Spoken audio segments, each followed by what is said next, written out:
dizer que considero a vida política totalmente incompatível o espírito, com a maneira de ser do soldado. Por quê? O soldado é um homem preparado para a guerra.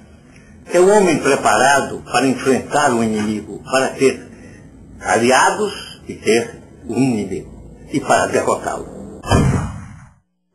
O político é um homem da conversação, é um homem do diálogo, é um homem do toma lá, dá cá, incompatível com a maneira de ser do militar.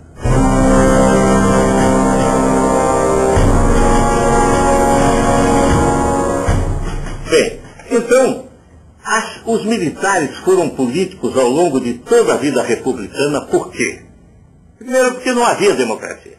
A democracia é um fato muito recente na vida desse país. O quadro político-militar, depois de 100 anos, mais de 100 anos, da proclamação da República, ele mudou principalmente em função do final do regime militar, iniciado com o golpe de 64, quando os militares se retiraram da cena política e, de certa maneira, tiveram abortado um projeto que era muito deles, que era um projeto de Brasil grande potência, das grandes obras, de um certo nacionalismo que teve seu ápice, por exemplo, no governo Geisel.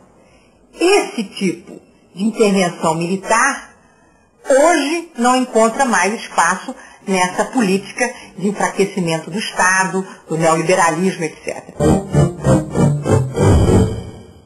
Obviamente que o Exército, como tal, teve um papel importante na instalação da República. Os 2 primeiros mandatos foram de militares.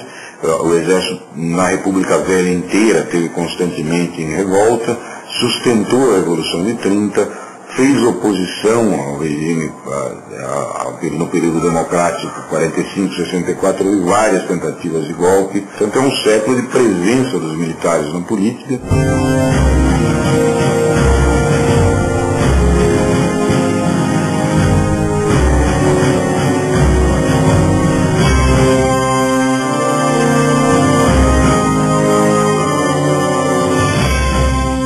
Muita gente raciocina com as Forças Armadas como se fossem um bloco monolítico.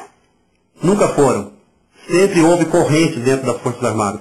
Por exemplo, nesse regime de 64, claramente predominava uma corrente moderada e uma corrente de linha dura. A corrente de linha dura, além do extremismo político, do anticomunismo exaltado, da recorrência às vezes até a métodos violentos, ela se caracterizava por preconizar a permanência do regime militar por tempo indefinido.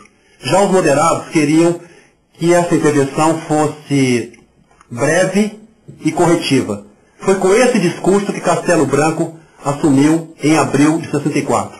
O presidente Castelo dizia, quando o general comandava a escola de Estado-Maior e eu era seu aluno, ele dizia exatamente que tinha essa frase, dizia: a ditadura é muito fácil de entrar nela, o difícil é sair. Bom, o golpe de 64 chegou depois do governo do Goulart. O Goulart era, como disse um especialista em política, a sombra do Getúlio, queria ser a sombra do Getúlio, e era muito fraco. Embora homem boníssimo, mas muito fraco.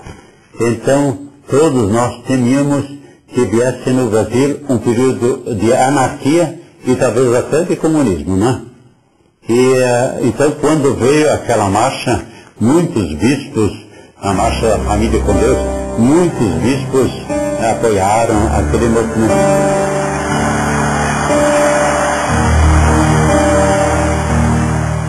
Em 64 houve aquelas famosas marchas, eram marchas e eram nitidamente estimuladas por setores da igreja e que pegavam muito a chamada classe média da sociedade e classe média de igreja assustada com o comunismo. E foi mesmo ao encontro das tropas, até Pedro do Rio, Três Rios, e lá fui encontrar os mineiros e perguntei se eles precisavam de assistência religiosa. Então eles me responderam uma coisa bem mineira, né?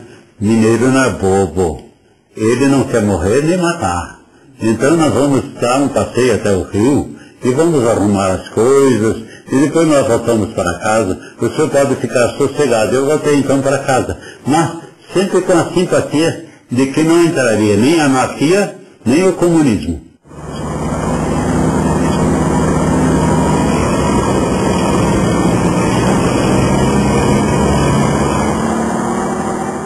A igreja teve um gesto ela somou o golpe totalmente. Ela ofereceu a infraestrutura para o golpe, porque ela assustou com o medo do comunismo. Então, o medo do comunismo fez com que ela tivesse um comportamento irracional e colocasse a massa católica na rua de classe média. Classe média para cima. Não é a mesma coisa, pai. O PCdoB só come criancinha nacional. O que foi o movimento 64? A classe média se sentiu ameaçada pelo discurso, quer do Partido Comunista, quer do Brizola, que sempre teve um discurso, vamos dizer, veemente demais. E tinha uma clara aspiração a suceder ao Jean Goulart. E entre os militares, o fenômeno da insensatez do João Goulart de quebrar a hierarquia e buscar apoio em sargentos. E aquilo ali realmente destroçou qualquer possibilidade dele de se manter no poder com as classes armadas organizadas tal como era. A partir, como eu já disse, de 35, nós ficamos sobre esse impacto da ação comunista. Essa ação comunista foi crescendo. A partir de 61, depois que Jango assumiu o governo por desistência de Jânio Quadros, ele foi envolvido pela esquerda, foi envolvido pelos sindicalistas, foi envolvido pelaquela gente toda, e nós começamos a pressentir que nós estávamos em vias de receber, de arcar com a existência de uma república anarco-sindicalista.